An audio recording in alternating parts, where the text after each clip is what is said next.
La Sociedad Dominica de Medios de Comunicación, Sodomco, presenta A Pensar Más con Rosa María Palacios. Muy buenos días, señoras y señores, bienvenidos a Pensar Más a través de las emisoras de la Sociedad Dominica de Medios de Comunicación. La Sociedad Dominica de Medios de Comunicación está integrada por Radio Santa Rosa en Lima.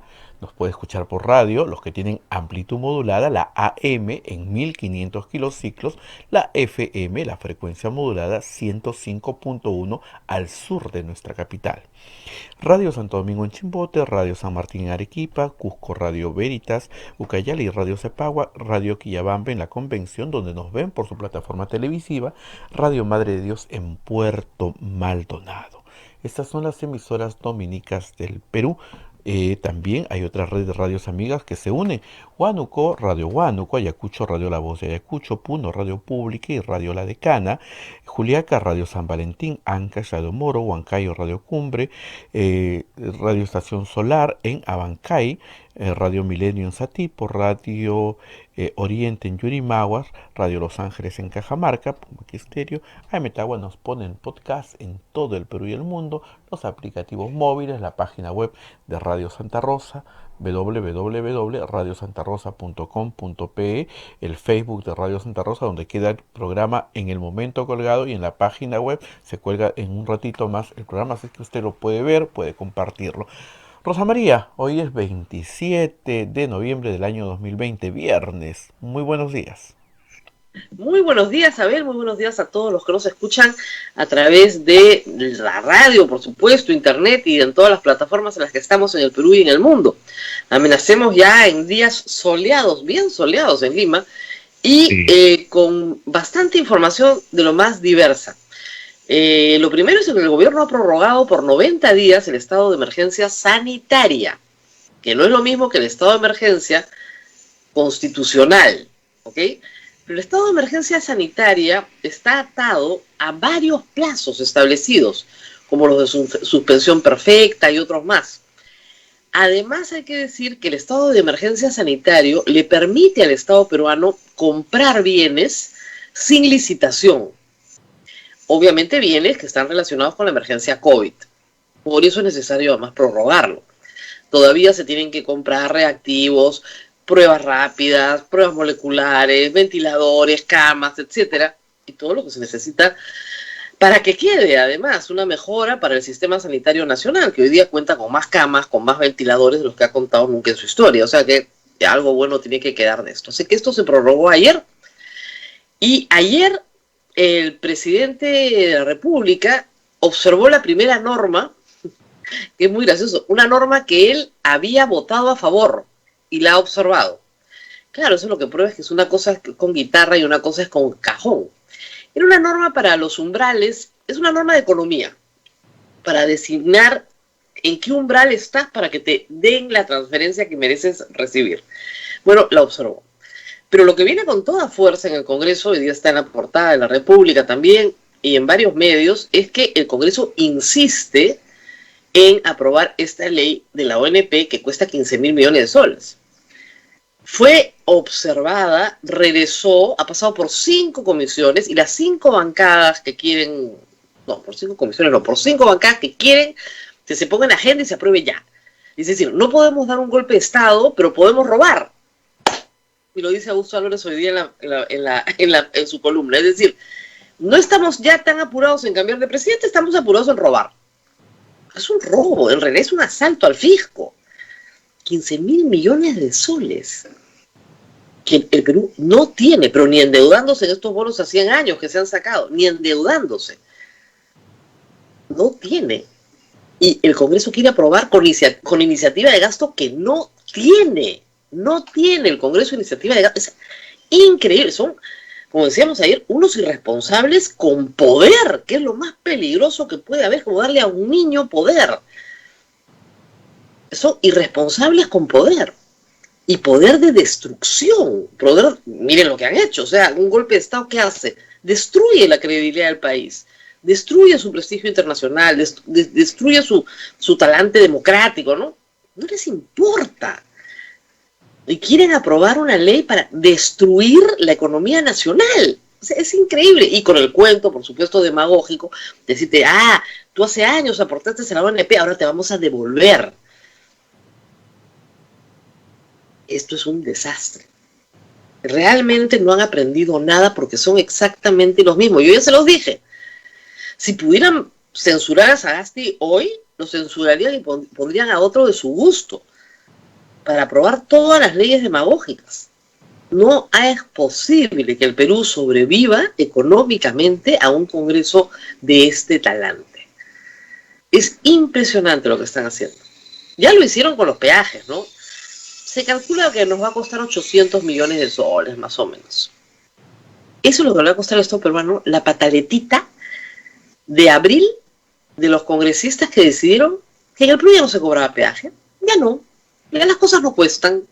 Las carreteras no se mantienen, no se reparan. Quitamos el peaje. Esos son los irresponsables que tenemos en el poder. Bueno, mañana van a decir, bueno, el poco fondo que hay de los jubilados, porque hay un fondo que es lo que aportan los activos todos los meses, nos lo tiramos, lo repartimos a todo el mundo, bacán, quebramos el sistema de pensiones, el tesoro público es infinito, creen en su cabecita.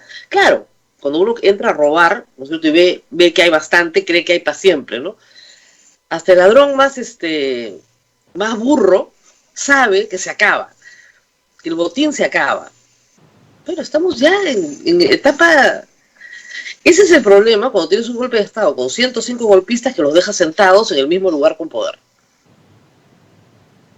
Y bueno, las declaraciones de Merino, de las cuales ayer nos reímos, han hecho las delicias de mucha gente, ¿no?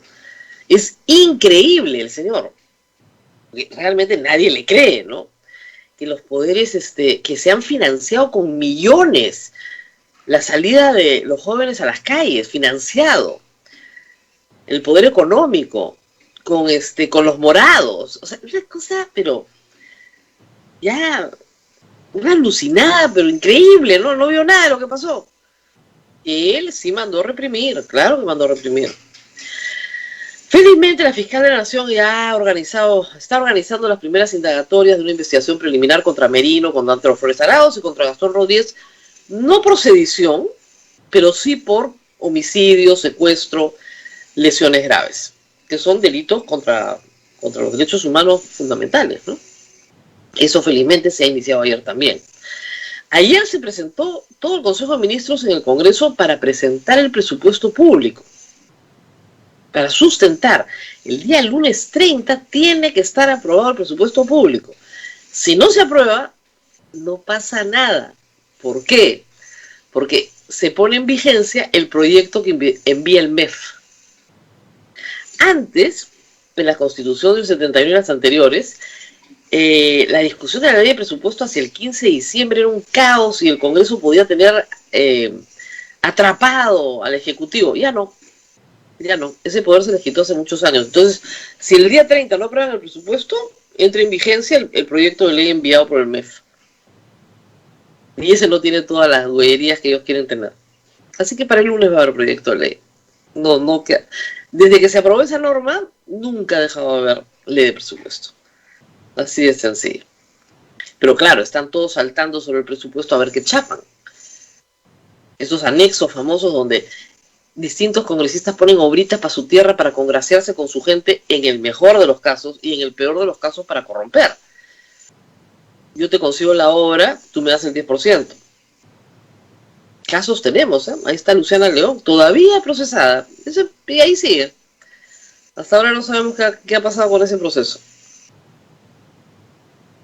Por otro lado, la Fiscalía Lavallato se defiende, sus voceros la defienden. Ayer el diario El Comercio ha dicho que ¿cómo es? Ha usado una palabra graciosa. Ha dicho que esta teoría del golpe de Estado es alambicada. Claro, el problema es que el alambique pasa por su oficina, el alambique pasa por su redacción. Ese es el problema. Y claro, ¿qué van a reconocer? Y ustedes entenderán que El Comercio es una empresa mediática monopólica, cuasi monopólica. Tiene el 80% de la prensa escrita del Perú. Tiene el canal de televisión más importante. O sea, simplemente de eso no se va a hablar. acá vamos a hablar, y ayer hemos tenido una larga conversación con César Romero y hemos analizado, y ustedes nos han escuchado, aspectos del expediente que no son nada claros. Esta teoría de que los testigos no han coordinado entre sí se cae, pero de primera. Llegan el mismo día a declarar al mismo fiscal. Qué casualidad, se encontraron en la puerta y dijeron, ay, tú vas a declarar, yo también, pasa. Hernández, ¿cómo llega? Si no es imputado en este caso, es imputado en Moquegua. No es del Club de la Construcción. ¿Cómo llega? Llega de la mano de los otros, pues, si no, ¿cómo va a llegar? Llegan todos juntos. Eso de que no han coordinado entre sí es falso. Todos han coordinado entre sí. Y está probado que el señor Tejeda tenía orden de captura, tenía prisión preventiva, que sus abogados trataron de revertirla, que no pudieron, en primera instancia y en segunda instancia. Dijeron, no señor, usted adentro. Y sorpresivamente, el 2 de octubre declara, y sorpresivamente le quitan la prisión preventiva. Y declara, como dijo el reportero de Panorama, muy honrado en su decir, tenemos todo probado menos la entrega del dinero. Entonces no tienes nada, pues. Porque ya no hay Vladivideos. No tiene que haber un Vladivideo para que haya entrega de dinero. ¿Acaso en el caso Toledo hay hay un Vladivideo? No. Hay un testaferro que puede decir que en sus cuentas fueron depositados estos dineros y que él compró unas casas utilizando un offshore. O sea, eso es probanza. Eso es probar. En este caso no hay nada. Las toneladas de pruebas que seguimos esperando hasta ahora no aparecen. Está probadísimo. No está probadísimo. Y la insistencia en que está probadísimo antes del golpe, ¿no? Está probadísimo. Hay una acusación y la acusación es seria, claro que es seria. Y si sale en la primera plana del Comercio domingo tras domingo, la gente presume que es seria, ¿no? Además, si subiera en la primera plana de La Razón o de Expreso, que como lo dijo César Romero, ya había salido, pero nadie le había dado bola. Porque no son medios serios. Entonces necesitaban el medio serio. Y lo obtuvieron. Y acá hay una secuencia, ¿no es cierto?, bien dosificada de información, absolutamente filtrada. Y ayer hemos demostrado que si no fue el fiscal, fueron los abogados de las partes. Porque nadie más conoce ese cuaderno. Nadie más. O carpeta, como dicen en la fiscalía. Nadie más conoce lo que declara un colaborador eficaz, que es aspirante. El fiscal le da un código, declara ante el fiscal y algún personal de la fiscalía, y están los abogados de la parte y nadie más. No está el procurador, no están los testigos, no están los imputados. Y el caso rarísimo de Hernández, que se presenta con código de colaborador eficaz, pero dice que no ha cometido ningún delito. Entonces es un testigo que carga plata y no recibe una comisión. O sea, por favor, señor fiscal, hasta yo me doy cuenta que no le están contando toda la verdad, ¿no? Si que realmente se cree el cuento. Él no cobra alita, no nada, no pide nada. Él carga nomás la plata y la entrega. Y claro, lo necesitaban porque tenían que probar que el señor Vizcarra había ido a la casa de Hernández, lo cual es verdad, y de hecho me han invitado a comer. Y dice, además en los chats, ya estoy llegando a tu casa, muy bien, con tu esposa, no sé qué. Hay una relación ahí. Pero el señor Hernández no trabaja para el señor Vizcarra, pues trabaja para Obrainsa, trabaja para ICSA, no trabaja para el señor Vizcarra. ¿Dónde van a estar sus lealtades? Creo que es bastante obvio, ¿no? Un juez con un poquito de entendimiento, si me tocara ser juez, le diría, señor fiscal, vaya y rehaga su caso, ¿no? Pero no lo van a pasar al juez, pues, en mucho tiempo. Lo han pasado al juez para un impedimento de salida, que en fin, no significa finalmente nada, porque Vizcarra no podía salir de Perú. Como presidente de la República no podía salir de Perú, porque no tenía quien lo reemplace. No había vicepresidenta, había renunciado.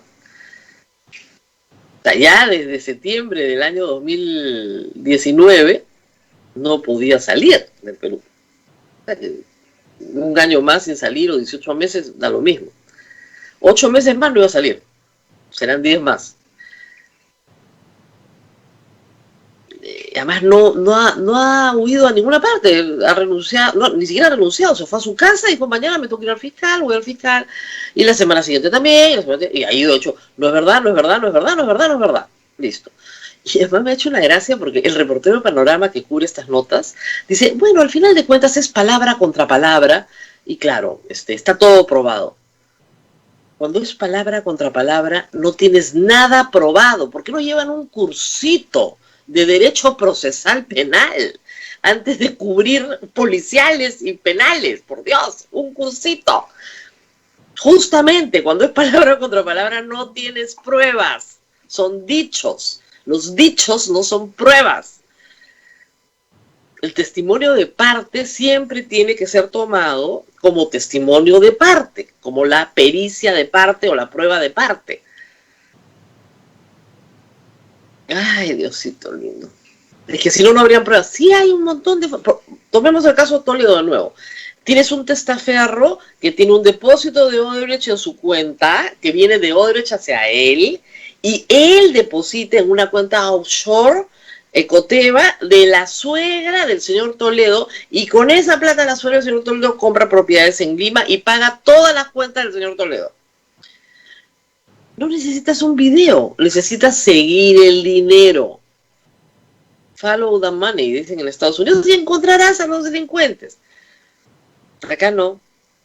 Yo, además, cuando ha estado con nosotros, Javier Carlos, le hemos preguntado signos exteriores de riqueza, adquisición de bienes, muebles, inmuebles, etcétera. O sea, esa plata se transforma en algo, ¿no? Normalmente no haces un hueco y la metes dentro de la tierra, sobre todo si es una coima que ha recibido desde el 2013.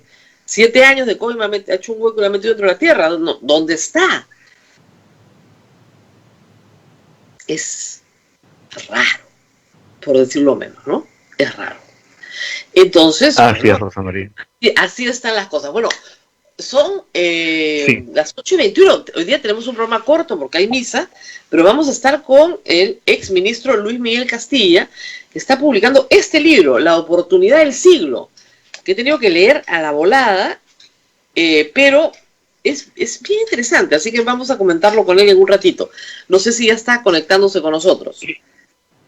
Sí, en este momento se conecta Rosa María, y también ayer se ha planteado pues el presupuesto, y a ver qué nos dice el señor Castilla de esto. Ya está con nosotros. Vamos a la pausa y retornamos. Pero antes de ir a la pausa, siempre queríamos saludar a la querida Amanda Portales, que cumple 55 años mañana. Ella es parte de esta familia y a todos nos está invitando a entrar a Teleticket y comprar una entrada. En cualquier parte del mundo puede usted entrar a Teleticket y ella ofrece un concierto desde el Teatro Municipal, que cumple 100 años. Así es que cumplimos con eso. Cuídense mucho y seguimos y retornamos.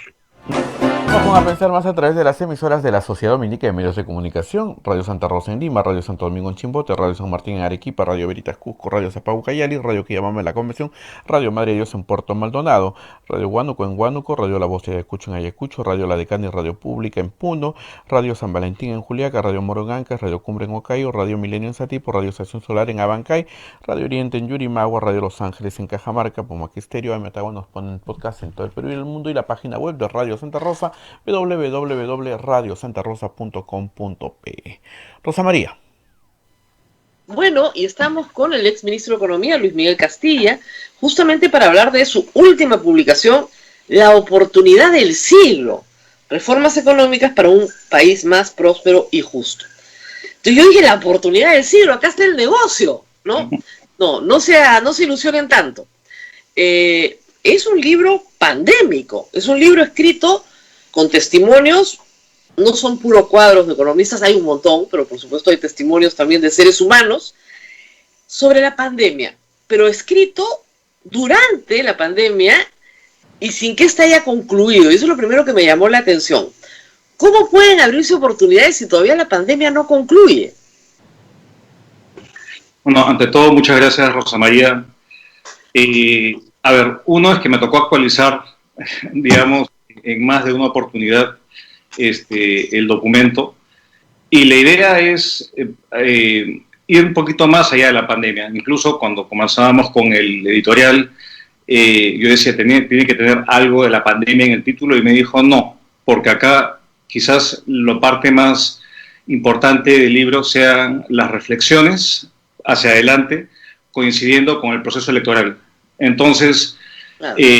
Dentro de los temas que planteo es por qué ha sido tan fácil implementar reformas en el país, por qué a pesar de haber tenido la experiencia tan nefasta del populismo en los 80, volvemos a caer en lo mismo, qué es lo que falta, cosas elementales para llegar y mejorar la vida de los ciudadanos. Entonces creo que todo esto se ha visto exacerbado durante la pandemia. Claro. Y de hecho hay temas que tienen que ver con la salud pública, con el hecho que no tenemos una red de protección social suficientemente robusta para mitigar el shock sobre la gente más vulnerable, etcétera. Entonces, no ha sido fácil, pero esto sigue, y de hecho ya me tocó en la parte donde la pandemia baja, pero alerta sobre la gran incertidumbre que todavía estamos viviendo, ¿no? Entonces, termina cuando la pandemia está bajando, pero es interesante el Perú pre-COVID, porque, por ejemplo, ahí se ve claramente algo que a veces no somos tan conscientes, que son los saltos positivos entre el 2007 y el 2018 respecto a pobreza, respecto a extrema pobreza. O sea, cómo se van reduciendo la pobreza y la extrema pobreza de una manera tan rápida en un lapso de 10 años, ¿no? Eso es como que las fortalezas del Perú. Y eso está muy bien explicado. Pero luego viene la nueva normalidad. Y claro, lo que explica ahí es que las medidas contracíclicas que se han tomado no tienen precedentes en la historia del Perú. Me gustaría quedarnos un ratito ahí y explicar qué cosa es una medida contracíclica para que lo entienda la audiencia que nos escucha. Sí, usualmente las políticas contracíclicas es como se denomina cuando uno hace una política monetaria expansiva, reduciendo las tasas de interés, el Banco Central, o cuando el gobierno gasta más o baja los impuestos, cuando hay situaciones en las cuales el gasto privado baja por un shock. Entonces, para mitigar y para compensar eso, la política económica se torna expansiva, trata de mitigar la caída en el ciclo, por eso se llama contracíclica. Entonces, ¿por qué sin precedentes? Porque nunca, ni siquiera en la crisis del 2008, que fue muy fuerte, la crisis financiera global, hubo un estímulo económico cerca a 20 puntos del PBI. Nunca. Lo máximo que se llegó en ese momento fue, recuerdo, puede haber sido un estímulo cercano al 5 puntos del PBI. Entonces tenemos cuatro veces más, digamos, de apoyo gubernamental o del Banco Central, dada la magnitud de la crisis. ¿Y cómo se manifiesta ese apoyo? ¿En qué? La gente dice, a los bonos. No, pero es más que eso. Expliquemos qué es eso. A ver, tiene distintos componentes. Vamos a la parte fiscal, que es la parte, digamos, y la parte donde el MEF y el Banco Central han trabajado juntos.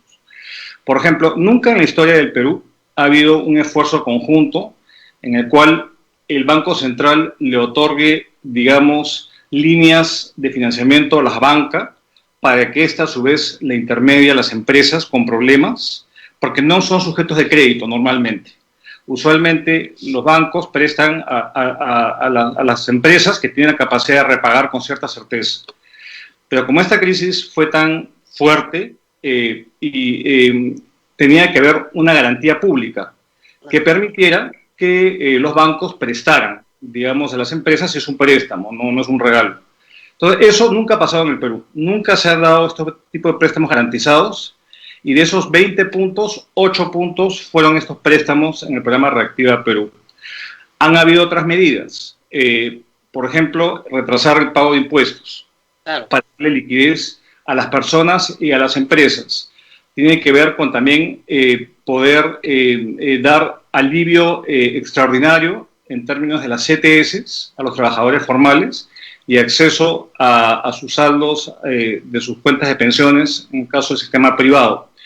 Y también gasto público que ha tenido la principal, digamos, representación a través de los bonos. Los distintos bonos, que se comenzó con el bono 380, se amplió el bono 760, y han habido distintas formas de llegarle a la población más vulnerable y después a toda la población. Entonces, esto todavía se sigue pagando. El segundo bono universal que el expresidente Vizcarra anunció el 28 de julio se sigue pagando. Y esto es lo que generalmente se recomienda cuando los hogares no tienen forma de generar suficientes ingresos y mantenerse vivos, digamos de alguna forma, el Estado tiene que salir y pagar.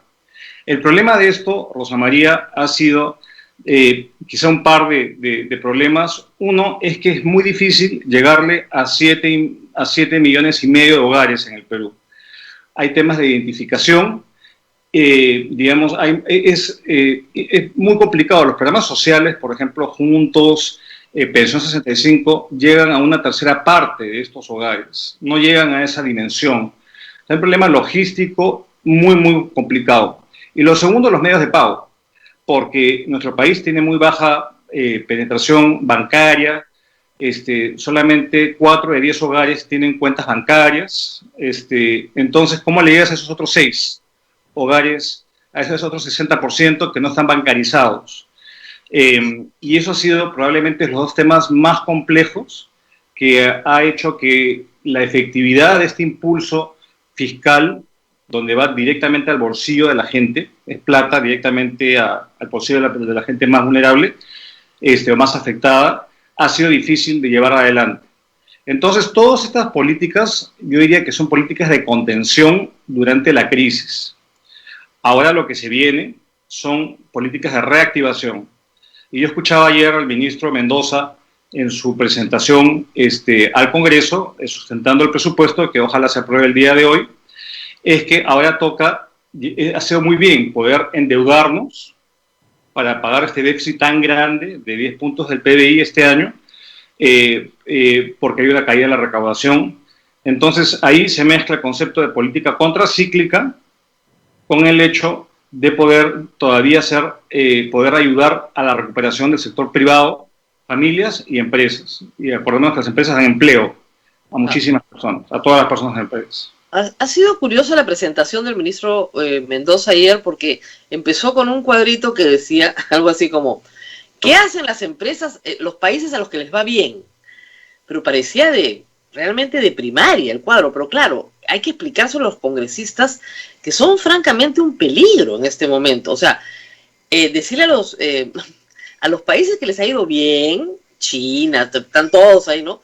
Tienen un entorno de economía abierta, exportan, ¿no es cierto?, invierten en salud y educación, digamos, el ABC de lo que es el desarrollo. Pero, por ejemplo, el Congreso, y está en el libro también esta tentación populista, el Congreso insiste con medidas populistas, insiste, por ejemplo, en que el Estado peruano gaste 15.000 millones de soles de fondos que no existen para pagarle a aportantes de la ONP, que son trabajadores que fueron alguna vez formales o que son formales actualmente, y que son los que menos sufren respecto a los informales, que son el 70% del país. O sea, ¿cómo parar esto? Acá hay una lista de cosas que hay que hacer, y yo veo esto y digo, esto está muy bien, y en el Congreso tenemos esto que está muy mal. ¿Cómo hacemos para empatar esto? Bueno, yo creo que varios temas, ¿no?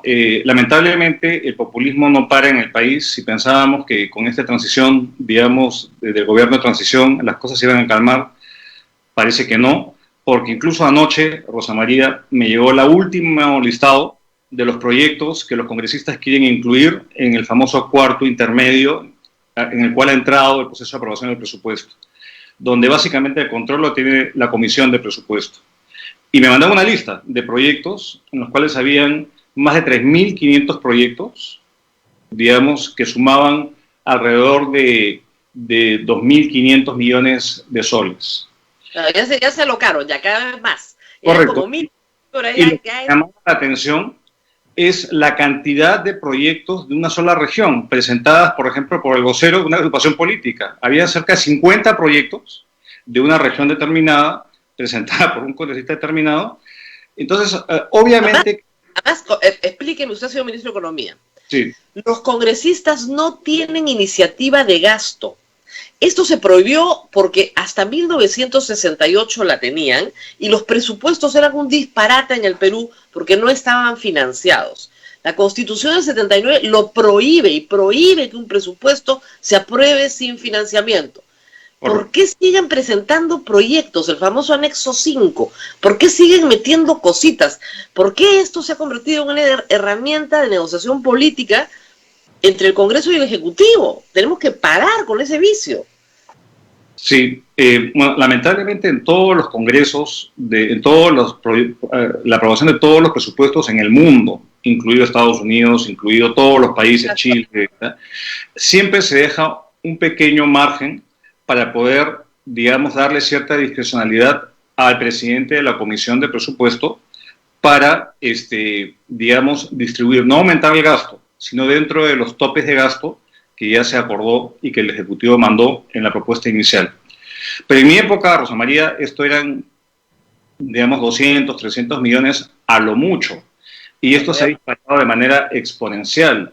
Y eran proyectos que tenían que ser, digamos, asegurar que haya, digamos, proyectos que sean viables y que tuvieran un impacto y dentro de los espacios fiscales ya determinados a la región. Y además lo más divertido es que esto es plata como cancha literalmente, porque el presidente de la comisión, digo divertido porque deberíamos llorar, el presidente de la comisión que tiene discrecionalidad está condenado por delito contra la administración pública. Condenado. Y él es el que tiene la discrecionalidad y claro, no son 200 millones, son 2.000 millones, pues le corrió un cero. 2.500. El condenado tiene condenado, no estamos diciendo que está procesado, no, tiene condena firme en doble instancia, no debería estar sentado en el Congreso, es hermano del señor Acuña y él decide cuánta más plata se tiene que gastar en los proyectos de su región, por el amor de Dios, o de las regiones de interés de APP. Entonces no tiene sentido, pues, o sea, no se... Yo prefiero, lo ideal sería que no aprueben nada. ¿Para qué? Para que gane vigencia inmediatamente a partir del 1 de diciembre el proyecto enviado por el MEF. Y se acabó el problema, como dice la Constitución. La última vez que pasó eso, Rosa María, fue cuando cayó Fujimori y el proyecto, digamos, cayó exactamente una situación muy parecida, hace 20 años, donde el proyecto, digamos, de ley que mandó el Ejecutivo, digamos, por todo el desbarajuste de la transición, fue el que se aprobó como un decreto legislativo, digamos, y no como un proyecto de ley, porque vence en menos de 3 días, digamos, el plazo constitucional, que no puede variar, digamos, eso está en la Constitución. Pero no solamente es esto, sino también, por ejemplo, yo veía, y creo que lo comentaste hace poco en tu programa, la derogación de ciertos decretos de urgencia. De negociación colectiva. Correcto, pero no solamente ese, ¿eh? Hay uno donde incluso yo vi un comunicado del presidente de la Asociación de Municipalidades del país, AMPE, donde decía, oye, me están obligando a reponer a trabajadores que mi municipio, digamos, por distintas causales han salido, y esto, digamos, sin ningún tipo de sustento, ni siquiera de pedido de parte de los gobiernos locales, que suma otros 1.300 millones de soles. Entonces, de 2.500, 1.300, los 15.000 millones de la ONP, obviamente que acá, digamos, la voracidad fiscal es imparable, ¿no? Entonces, yo hubiese pensado que en esta nueva tregua, en este nuevo periodo de sosiego, primaría un poquito más la responsabilidad. Pero no, o sea, lamentablemente vamos a estar sujetos a chantajes en alguna forma y a poder y aumentar el déficit fiscal, porque finalmente lo que tenemos es, y como explicó bien el ministro, tenemos un déficit fiscal porque la recaudación cayó principalmente por la crisis y hubo necesidad de estimular la economía. Pero eso tiene que comenzar a revertirse. O sea, el éxito que se alcanzó esta semana, que también se hizo una emisión, digamos, de bonos por 4.000 millones de dólares con plazos larguísimos, incluso hasta 100 años, responde al hecho de que somos un país solvente y se nos percibe como solvente. Y hemos pasado un test muy duro, que es el test de la política. Una semana después de haber estado en el pico de una crisis política, los inversionistas internacionales saben discernir de que la solvencia del Perú es tal que les permite apostar por nuestro país. Pero esto obviamente se puede ver afectado por un populismo descontrolado. Entonces, cuando uno, por ejemplo, lee los informes de las agencias calificadoras de riesgo, que son las que determinan la nota y la capacidad de pago del país para poder acceder a estos recursos en términos baratos, siempre concluye con un párrafo. Yo estuve chequeando los últimos documentos y siempre acaba con el mismo párrafo. Toda esta evaluación está sujeta a que se pueda crecer y se pueda controlar los riesgos no fiscales, los riesgos regulatorios, y que se logre a un acuerdo mínimo de entendimiento entre el Ejecutivo y el Congreso. Lo ponen expresamente todas las agencias calificadoras, Fitch, Standard & Poor's, pero parece que esto entra por una oreja, sale por la otra, y no se entiende, porque si no estaríamos en situaciones mucho más complicadas, como en otros países. Digamos que no me voy a referir a los países más complicados como Venezuela, Argentina, sino Colombia. Colombia tiene más del doble de deuda que nosotros y no puede acceder a un financiamiento como lo podemos acceder nosotros. Pero esto se puede erosionar y se puede perder ese acceso al financiamiento barato si es que se persiste en estas políticas, digamos, de populismo, y le están dejando unas bombas de tiempo, digamos, enormes al siguiente gobierno. Claro, claro.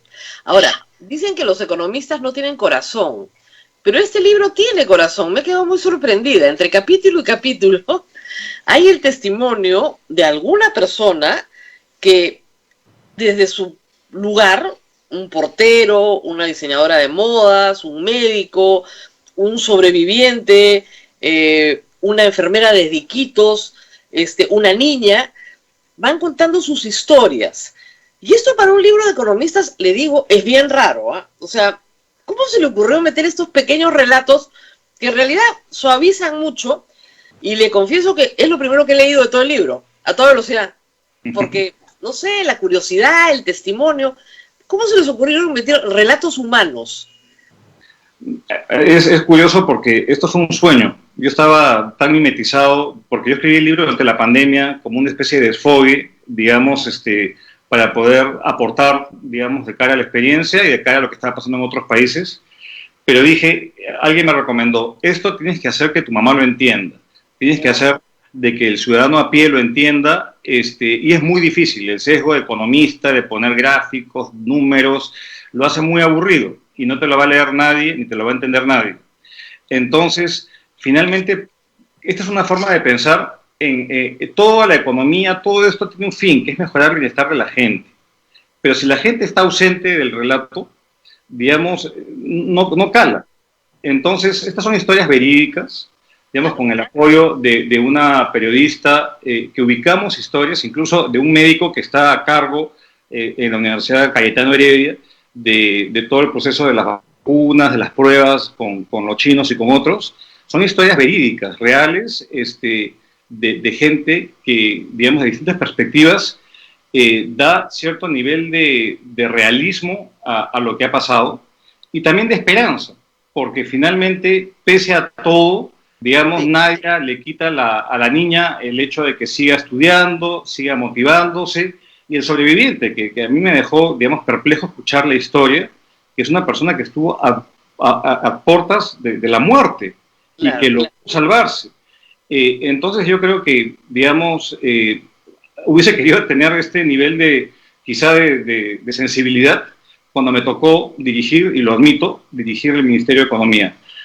A veces las cosas pasan por algo, pero yo creo que si uno pierde de perspectiva que lo que uno hace en la política pública, en el MEF, en los gobiernos, es mejorar la vida de la gente, uno está perdido. Es exactamente a esa gente, pero con responsabilidad. Entonces, nada, yo creo que eso fue lo que más me llamó. Y sobre todo, darles el libro a cada uno de ellos. Claro. Su historia reflejada. Y nada, yo al final concluyo de que todo lo que he escrito, digamos, las 300 páginas, al final es dirigidas a estas personas, a la realidad de estas personas que han enfrentado este shock con estoicismo, con desesperación muchos, pero con esperanza al final. Y en este momento de tanta crisis, tanta pelea, yo creo que debemos rescatar lo mejor del ser humano. Entonces, Rosa María, hace 10 años, cuando entré al Ministerio de Economía, son palabras que no me hubiese imaginado yo decirlas. Los economistas tienen corazón, tienen corazón. Lo tenemos. Hemos probado, la pandemia ha probado que el economista tiene corazón. Es una gran cosa, porque normalmente no tienen, los economistas son fríos, ¿no? Me hacen unos gráficos así. Y en cambio acá hay historias muy, muy reales, pues. O sea, la primera historia que a mí me encantó es del portero que dice, me falta 1 año y medio para jubilarme, ni a hablar me voy a quedar sin trabajo. Ni a hablar me voy a quedar. Y le dice a la gente en el edificio, yo me quedo acá. Me voy al confinamiento con ustedes. Y al principio, las primeras 3 noches no tenían dónde ponerlo, entonces tiene que dormir en cartones en el piso, pero no le importa, porque dice, ya no voy a ver a mi familia. No. Y todo lo que ha logrado un migrante puneño que llega hace 40 años a Lima, y poco a poco, y logra, y dice, no, yo mi trabajo lo valoro, no lo quiero perder. O sea, lo que hay acá no solamente hay es esperanza, sino en todos los relatos hay un gran amor al trabajo. Correcto. O sea, incluso los estudiantes, no, yo mi colegio no lo voy a perder. Y los que tienen trabajo, yo mi trabajo no lo voy a perder. Yo me quedo en el hospital, me interno con los pacientes y me quedo con ellos. Entonces, creo que refleja bien el espíritu de los peruanos. Al final es, mira, ¿sabes qué? Tenemos que seguir trabajando. No sabemos cómo, pero tenemos que seguir trabajando. Claro, y de ellos hemos salido, ¿no? Entonces, ¿por qué no en esta oportunidad podemos salir si ponemos todos el hombro, ¿no? Pero estas cuestiones, digamos, parece que uno se olvida rápidamente, ¿no? Lamentablemente, cuando uno asciende a estas posiciones de poder en el Congreso, uno no debe perder de vista esto. Entonces, a mí me pareció que también yo valoro más estas historias que todos esos gráficos y cuadros, pero también hay mucha propuesta. Yo creo que... y nada, es interesante, porque acá está el título, porque dice, la oportunidad. Porque tú dices, oye, ya he leído todo este drama, ¿dónde está la oportunidad? ¿No? Y claro, la oportunidad es algo que a los peruanos siempre nos ha pasado, que necesitamos estar muy mal para estar mejor. O sea, Alan García primero es el caso de un país que necesita estar realmente mal para vacunarse de cosas que hasta ahora los efectos de la vacuna duraban. Yo comienzo a tener problemas porque hay gente que creo que no entiende que esa vacuna costó mucho, pero que las reflexiones finales están ahí, ¿no? En este plan de gobierno. Y cosas que creo que son bien importantes, por ejemplo, la inversión en salud. Los cuadros que pones acá y con lo que se tiene que hacer. Y ahí hay un reconocimiento de lo que no se hizo en el Estado peruano. Claramente, no nos íbamos a enfermar nunca.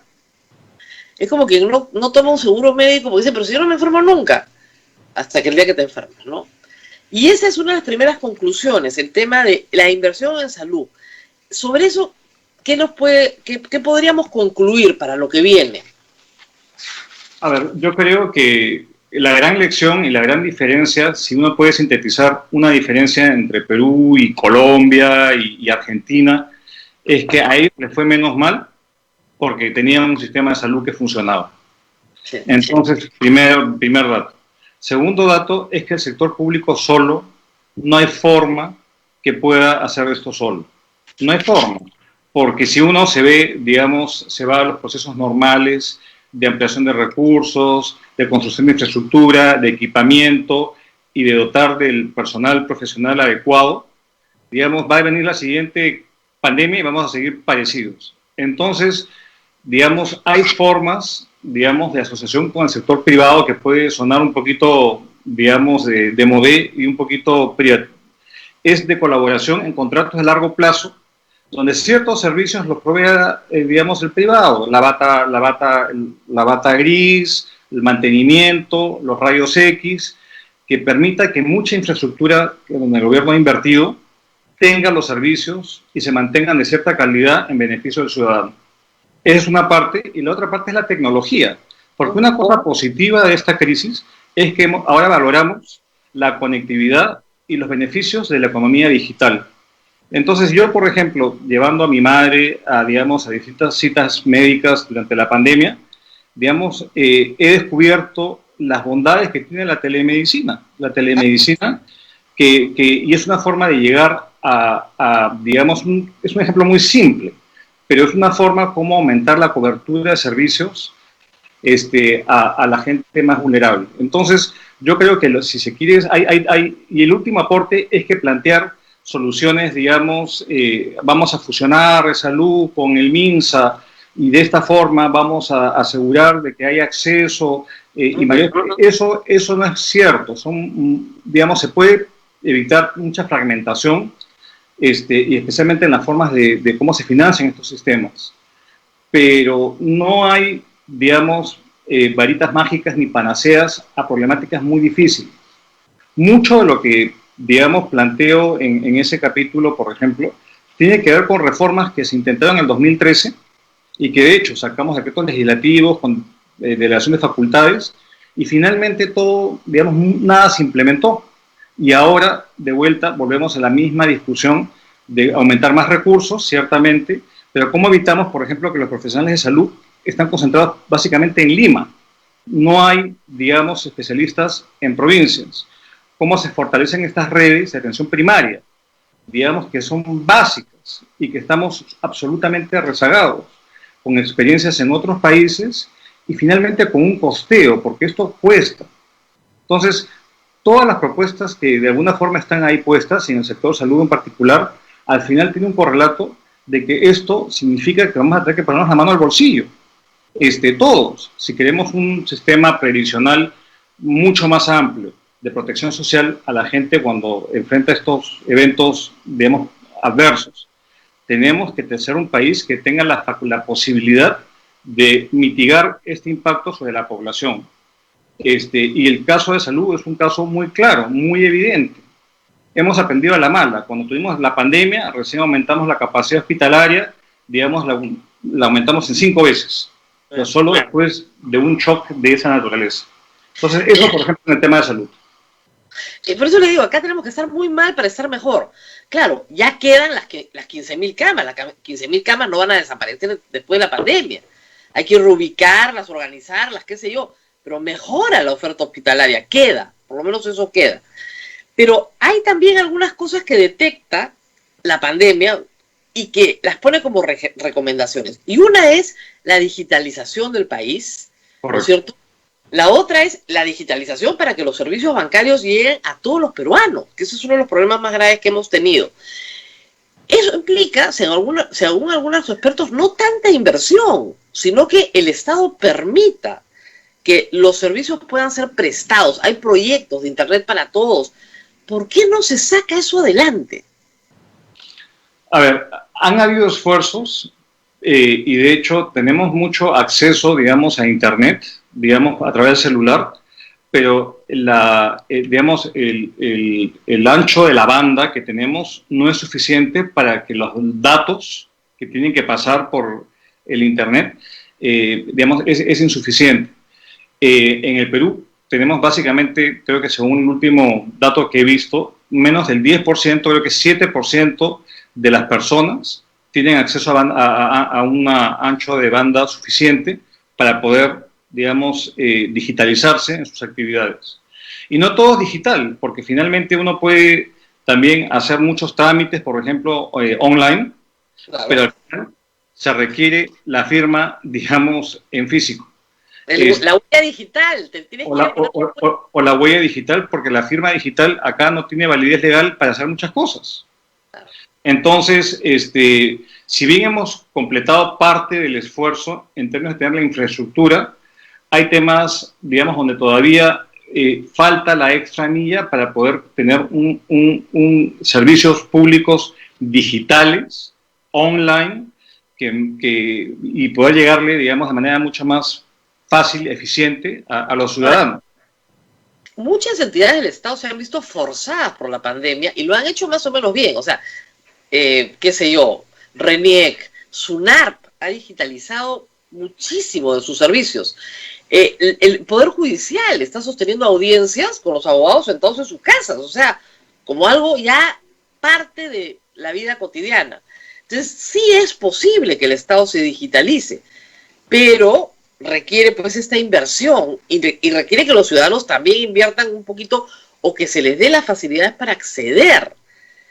Correcto. Y eso muchísimo. Ahora, había otro cuadro que tiene que ver con esto también, de la falta de productividad del trabajador peruano.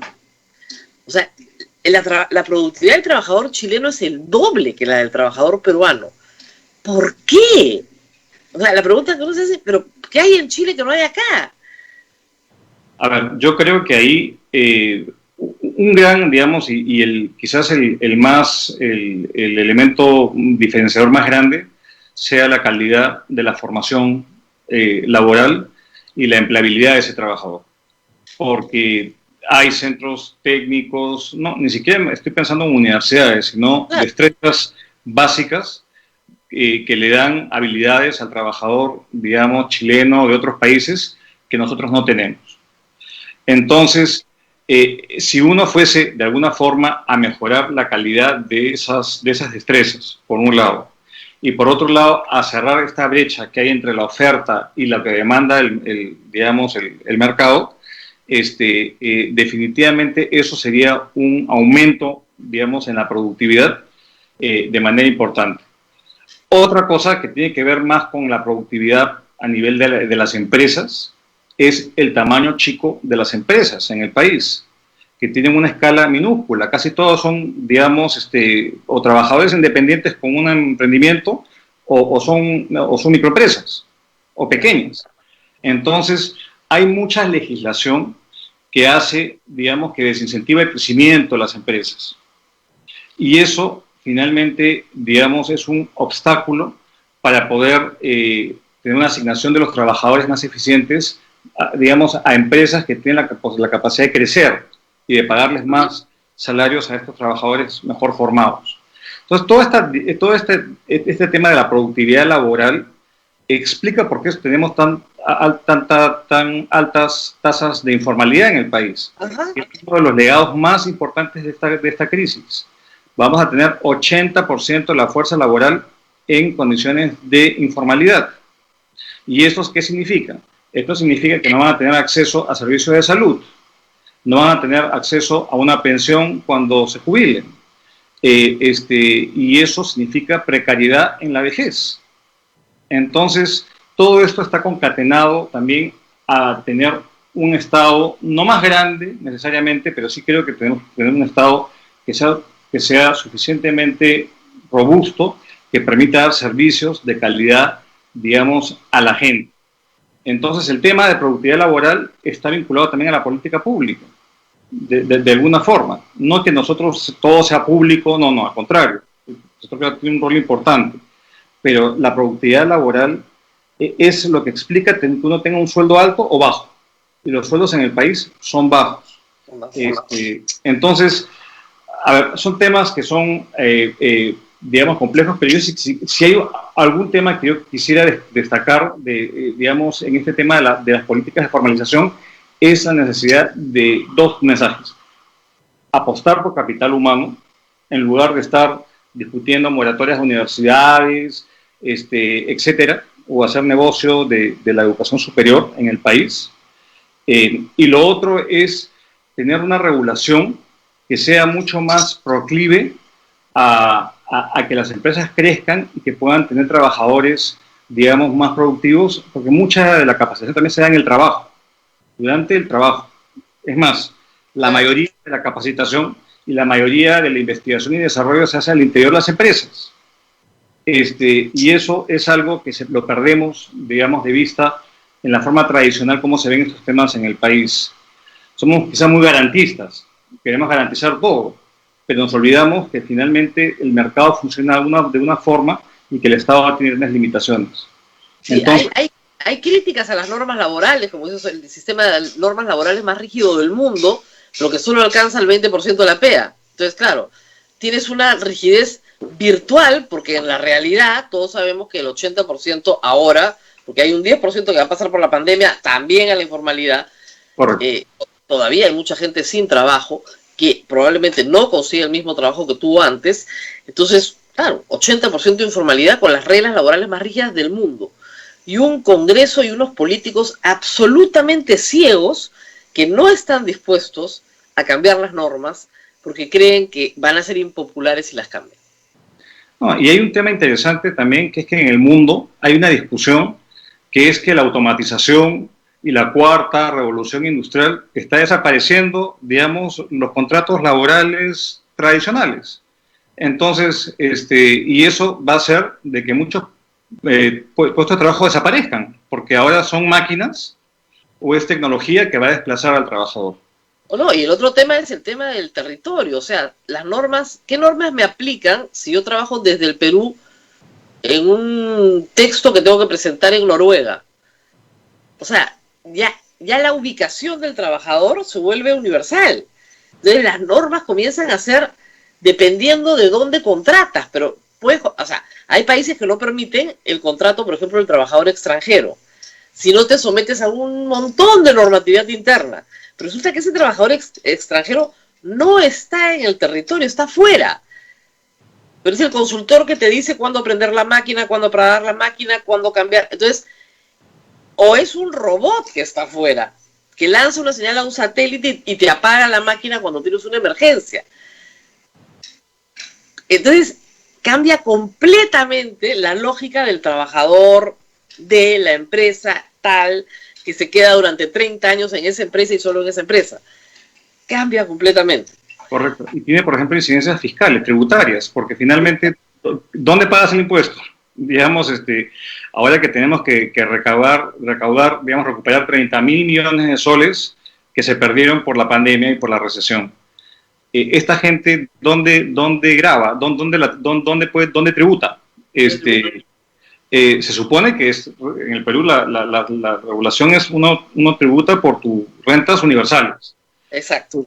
Pero, a ver, veamos.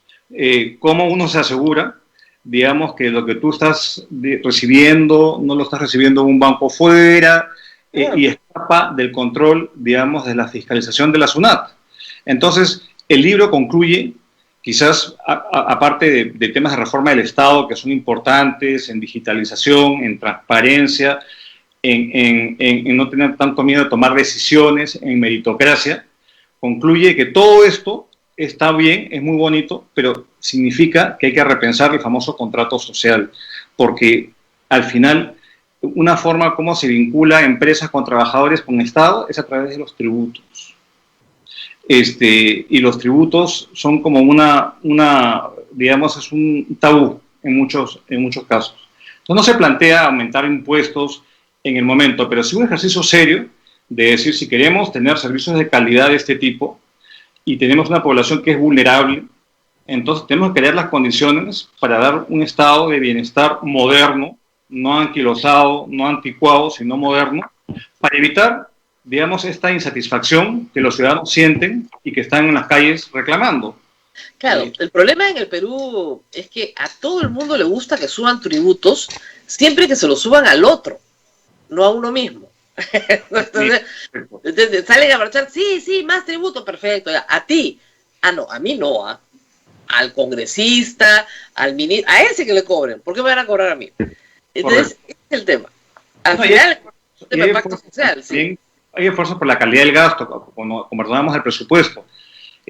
Hay esfuerzos más allá del tema de tributo, hay un tema de gasto, de calidad del gasto que también es importante. Vemos, hay mucho desperdicio en cosas superfluas que financia el Estado, digamos, gasto que es, y también los retrasos y los sobrecostos por obras paralizadas, lo comentábamos hace una última entrevista, la cantidad de proyectos paralizados en el país, digamos, hay un desperdicio brutal.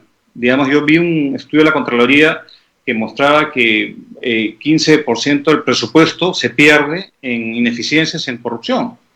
Entonces yo creo que al final no solamente es aumentar por el lado, digamos, de los ingresos, que yo creo que sí hay que repensar un poco los ingresos que sustentan un Estado moderno, pero también hay que eficientar y hay que mejorar el impacto del gasto que tenemos, que es muy ineficiente. Ahora visitando Trujillo, por ejemplo, me doy cuenta de la cantidad de las pistas en el estado tan calamitoso en el cual están, en las partes más afluyentes de Trujillo, y yo decía, esto es peor del peor barrio de Lima. Entonces, yo creo que sí es importante mejorar, no solamente, digamos, ver cómo financiamos de manera sostenible muchas de estas intervenciones, sino asegurar que ese impuesto, ese tributo, que lo pagamos todos los peruanos, sea bien utilizado.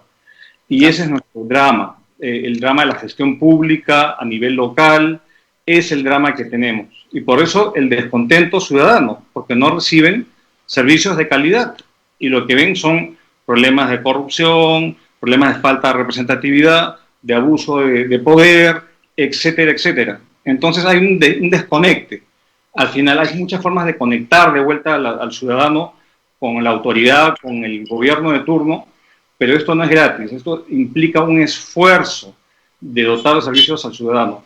Para mí, el antídoto para el populismo, por más sencillo que sea, es que el Estado y el gobierno cumplan su deber, Claro. de dar servicios que mejoren la calidad de vida de la gente. Es una idea tan sencilla, pero que parece que nos hemos olvidado, digamos, de ello. O sea, y en sociedades que funcionan hay mayor respeto a la autoridad, hay mayor representación, porque tenemos estados que funcionan. Nuestro estado es absolutamente disfuncional y hay una gran desconfianza entre lo público y lo privado. Entonces, que es otro mensaje. No podemos seguir con este tipo de demonización de la actividad privada en el país, así como no podemos seguir con este populismo desaforado y el miedo a tomar decisiones, porque finalmente tenemos que estar en crisis brutal, muertos, recesión, para tomar decisiones que son duras, como se ha hecho en el caso de mejorar, por ejemplo, la capacidad de atención hospitalaria y de salud en el país. Eso no puede seguir siendo así, que estemos de cada crisis en crisis mejorando las cosas. Entonces, por eso creo que estamos ante la oportunidad de replantear una vez más. Y a mí, Rosa María, va a ser la primera elección en muchísimos años que vamos a elegir un nuevo gobierno en una recesión. Digamos, saliendo de una recesión, ojalá, pero nunca hemos tenido una elección presidencial con estrecheces económicas. Y eso a mí me asusta. Y yo creo que todos debemos, de alguna forma, aportar ideas que sean implementables, que sean ejecutables, pensando en aquella persona que está protestando en la calle o que se siente totalmente desencantada por lo que recibe del Estado. No paga impuestos, porque ¿para qué voy a pagar impuestos si no me da nada? Y cuidándose de que no le pase nada en su integridad. Entonces yo creo que es un momento importante. O sea, el título del libro a mí me parece un poquito ampuloso, un poquito como que... y los marqueteros de Planeta me dijeron, no, pon eso porque el mensaje es que estamos empezando un nuevo centenario de vida republicana, estamos acabando la peor crisis de los últimos 100 años, entonces, ¿qué otro momento hay para repensar las cosas de manera seria? Sin promesas grandilocuentes, sino cosas efectivas y no efectistas que mejoren la vida de la gente. Y ahora, me van a preguntar casi de todas maneras. Pero no lo hizo usted en su época. No. Si vas a postular al Congreso. No. Muchísimo. Pero si acá hay un plan de gobierno, o sea, ya está. No. Como Vizcarra, que va invitado en algún partido. Pero si acá está todo. Con muchísimo respeto, pero la verdad es que yo, ojalá que tuviéramos personas, digamos que postulen con ideas, y yo creo que yo, por ejemplo, he visto algunos pequeños brotes de personas que efectivamente tienen vocación de servicio y están preparadas, están dispuestas a ir al Congreso. Gente joven que yo he conocido últimamente y que están postulando a distintas listas. Pero la verdad es que ya después de 10 años de servicio a la patria, yo creo que puedo estar, digamos, contribuyendo desde el lado privado y con mis ideas y discusiones. Yo creo que tenemos todos ahora que, en vez de criticar y ver lo feo y pensar que estamos en un hoyo negro, nada, ¿cuáles son las propuestas? ¿Qué hacemos? Y esta es mi pequeña contribución, pensando en el portero, pensando en la señora que tuvo que reconvertirse en el Cusco, pensando en la enfermera en Iquitos. Esa es la gente. Puedo sonar medio politicón, pero esa es de verdad la gente a la cual nos debemos, ¿no? No, de verdad, es que de verdad parece proyecto campaña, ¿eh? O sea, no. Yo le diría a algunos partidos que si no van a escribir nada, que se lo copien nomás, porque está bueno, de verdad, está bien bueno. Muy bien, a ver, no sé si tenemos alguna pregunta del público. Sí, Rosa María, la pregunta es la que el mismo Castillas hizo. ¿Por qué con todas esas ideas no las aplicó cuando usted era ministro? Es la pregunta que siempre hacen. En parte sí las aplicó, lo que pasa es que no lo entendieron muy bien, pero a ver, ¿qué se puede decir sobre eso? Sí, porque yo leo a veces los comentarios que hay cuando veo la repetición del programa, digamos, que está en la página de Facebook, y veo, uy, Dios santo, todas digamos, las opiniones son válidas, pero a ver, solamente les doy dos ejemplos. Una de las reformas que para mí me parece que son absolutamente sustantivas en esta mejora de la calidad del servicio, digamos, es la meritocracia en el país. Y si bien empezó en el 2009, cuando yo era viceministro, la reforma Servir, cuando se creó Servir, tuvo de verdad el impulso fuerte a nivel de las leyes del nuevo régimen de Servir en el año 2013, en el cual yo era ministro, y al final decidimos abrir, digamos, la chequera, porque finalmente es una reforma costosa. En el tema de la reforma magisterial y en la apuesta por la educación. ¿Cuándo es que empezó esto? Es cuando con Jaime Saavedra como ministro de Economía, ministro de Educación, y yo como ministro de Economía, decidimos decir, oye, no hay forma de poder seguir creciendo si no hacemos un esfuerzo serio en el sector de educación. Como dos ejemplos del tipo de cosas que hicimos, incluso en el tema de formalización, que es el tema más complejo, tratamos de impulsar normatividad y cambios para mejorar este descalce que hay entre la oferta y la demanda y mejorar la productividad laboral. Entonces se han hecho muchas cosas. Y digo, yo admito y comienzo a admitir las meaculpas correspondientes. Pero el problema es que muchas de estas cosas se quedan en el marco normativo, en el papel, y el drama es la falta de ejecución de las políticas públicas que se aprueban. Ese es el drama que tenemos. No ejecutamos lo que hemos acordado llevar adelante. Entonces, son dos ejemplos. Y obviamente hay muchísimas otras cosas más que se pudieron haber hecho. Pero yo creo que decir, oye, ¿por qué no lo hice? No, bueno, no hice lo que pude, dadas las posiciones fiscales, las posiciones políticas que tenía. Tenía, obviamente, un jefe que no creía en la mitad de las cosas que yo le decía y que tenía que convencerlo para llevar adelante ciertas cosas. Pero bueno, yo creo que cada quien debe llevar adelante el activo y el pasivo de su gestión y tratar de sacar lecciones que ojalá le sirvan a otros, ¿no? Así es.